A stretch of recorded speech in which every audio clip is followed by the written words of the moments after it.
But if you sit with food but with legs open, like many people are standing and eating, if you stand and eat, there are many negativities to this because you must understand the longing for food is not just in your mouth, entire body is longing for it, entire body.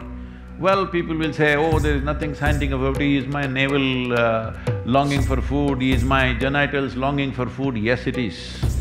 You don't want to sit with your legs open like this in front of a consecrated space because that will attract a totally different kind of energy towards you and that will work for you in a completely different way, which is not necessarily beneficial to you, it could be detrimental to you in many different ways.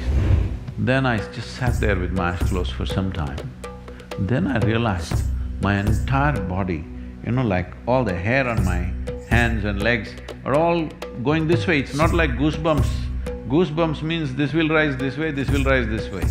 I just saw that all the hair pointing this way.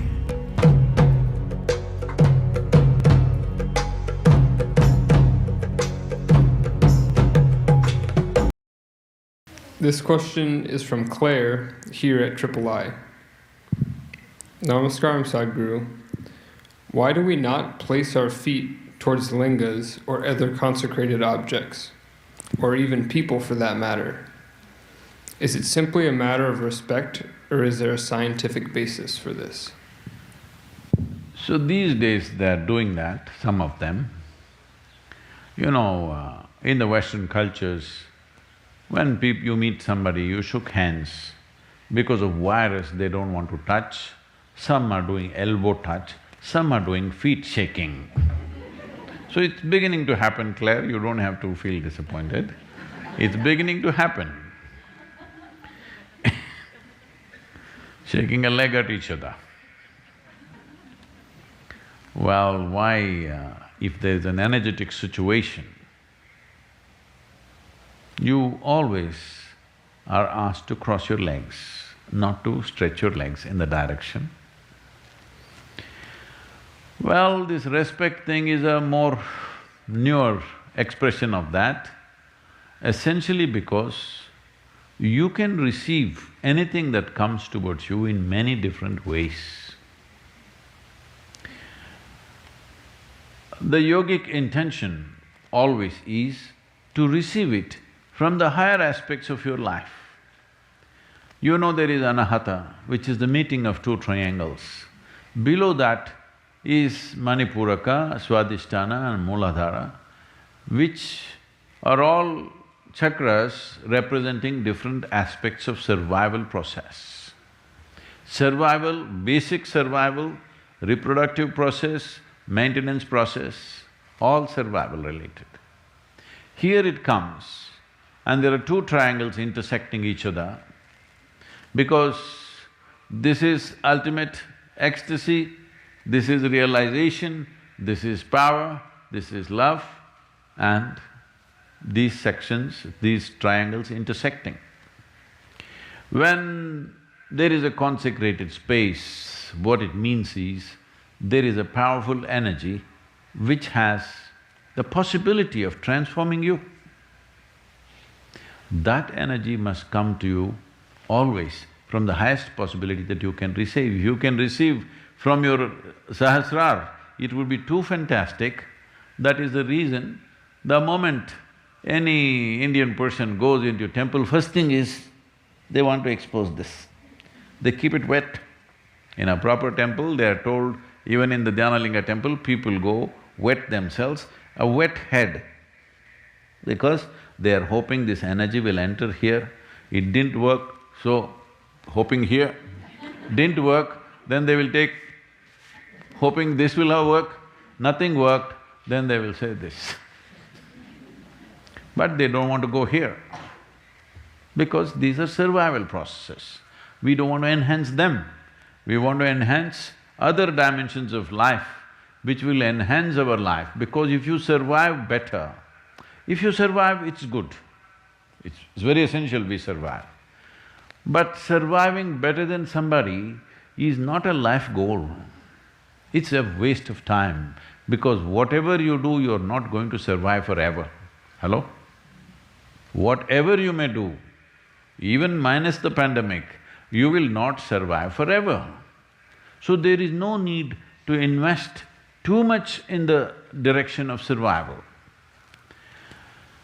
So, because of this, the whole culture understanding this dimension, they created the societies in a certain way. Well, today what you find is a whole distorted version of that, but fundamentally it is still there that when you go to any consecrated space, you're like this because you wanted to enter here, you want to become blissful, ecstatic. Doesn't work, at least peacefulness and realization, balance and free from all kinds of poisons that are there in the world should not enter you. So essentially you want the upper part of your body, above anahata, to be exposed to this. You don't want to sit with your legs open like this in front of a consecrated space, because that will attract a totally different kind of energy towards you, and that will work for you in a completely different way, which is not necessarily beneficial to you, it could be detrimental to you in many different ways. That's the reason when you sit in any space where you think there is power, there is energy, you always cross your legs and sit because you want to close the lower part of the body. If you do this, you know in some way you are close to people, isn't it? Hello? Ladies, you know this. Suppose somebody is talking to you, let's say a stranger has come, a man, talking to you. Will you talk to him like this? Hello? Well, some of them are doing it these days because they think what is wrong? Nothing wrong, you will bring a certain different type of attention to yourself. Well, if the man is decent, he will do this, if you are Indian, otherwise you will say hello and maybe shake his hand. And if he's acting little fresh, you'll say, yes or no? Because you know, you may not know intellectually, but instinctively you know what kind of postures bring what kind of attention to you, isn't it? Hello? Whatever culture you have grown up in, instinctively you always know because it happens in the body. It's not that we make up in the mind, certain things happen in the body. So certain cultures have very consciously evolved these postures that if you want to do this is how you must sit. It's very, very important. Even food, I'm telling you, even in the ashram, it's not possible because most people can't bend their legs except in the morning when we crack it. I'm telling you, if you sit in front of food, one advantage you have is there is a table between you and the lower parts of your body. But if you sit with food but with legs open, like many people are standing and eating, if you stand and eat, there are many negativities to this because you must understand the longing for food is not just in your mouth, entire body is longing for it, entire body. Well, people will say, oh, there is nothing scientific about it, is my navel longing for food, is my genitals longing for food? Yes, it is. You may not understand, every part of the body is longing for food, but it must go through this route, isn't it? Hello? Similarly, there are other kinds of longings in our body, they must go through the right route, then only life works out in a certain way. Otherwise you will distort life. So keeping your legs crossed whenever you see a powerful form is a very important thing. And also food. Food is a very powerful thing. Hello? If you have not eaten for 3 days, you understand it's a very powerful thing, isn't it? Hello? It is a very powerful thing, and you will see if you have not eaten for 3 to 5 days, every cell in the body will long for food. Now if you place food here, it's not just here, mouth waters, everything works. So it's important that your legs are crossed when food comes in front of you, but you have found another way shielding yourself with a table. All right, if that is working for you.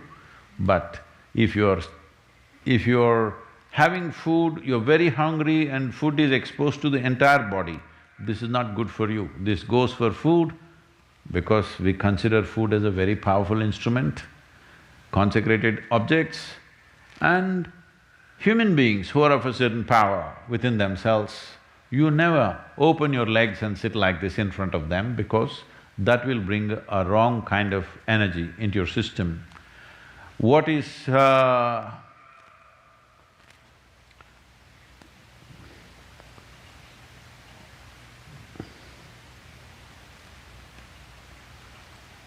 I'm asking you, is it good to shit? Hello, I'm asking you a question. Yes. But it must come out of a certain part of your body. If it comes out from elsewhere, it will become terrible, isn't it? Hello? Similarly, food should go in a certain way. Food going in is not only physical food going in, food goes into you in so many ways because the entire body is capable of this. I must tell you my experience. Once we had a major success in some business venture when I was doing this. So, I was always exposed to nature wherever possible. I've been trekking, motorcycling, all this, but my partner is a nice city boy. So we decided that we will go to a place where there was a reservoir, like a dam, and there's a big lake, and there are small, reasonable-sized hills. We went there and we were all swimming. After swimming, I was still in my swimming trunks. I thought, let me climb the hill. It was summer months, pretty dry. So I went up the hill. Now sometimes I wonder, these days wherever I go, somebody's carrying a bottle of water. At that time, I rode through the day and night. I never had a water bottle with me. We just managed just like that. So I went up the hill. As I went in the summer heat, bare-bodied, I was sweating heavily, but I have a problem of turning back halfway. So I want to go all the way up and then come down. I went up, and as I was beginning to come down, I started feeling that I was suffocating with my tongue kind of bloating up. I was dehydrating so much that my tongue was becoming like a block in my breathing, and I really started struggling. I badly needed at least a few drops of water. I tried to lick my own sweat, but it didn't help. When I thought I'm going to kind of literally lose my consciousness, like I'm going to faint, then I just sat there with my eyes closed for some time. Then I realized my entire body, like all the hair on my hands and legs are all going this way. It's not like goosebumps. Goosebumps means this will rise this way, this will rise this way. I just saw that all the hair pointing this way. And I just knew, there's water somewhere here. And I just went in search of it. I went into a small, beneath a rock outcrop, like a small cave. Cave not for a human being, maybe rabbits and rats and those kind of animals could go and stay there, that kind of cave, just about that much. There was a small pool of water. Maybe it was rabbit's urine or it was rainwater, I don't know what the hell it was, it didn't matter. I just put my face into it and drank up the whole thing, including the mud and everything. I sat there for a while, recovered from that and came down. Why I'm saying this is, when you really need something, like food or water, you will see every cell in the body will long for it. If you pay attention, you will see thirst is not just in your mouth, it's everywhere. So, the same goes not just for food, the same goes for other types of energy also. Every cell in the body longs for it. It's very important you receive it the right way. So whenever you feel there is a powerful place, it's always best to cross your legs and sit down if you're sitting there, not sitting like this. You will attract something that you don't need.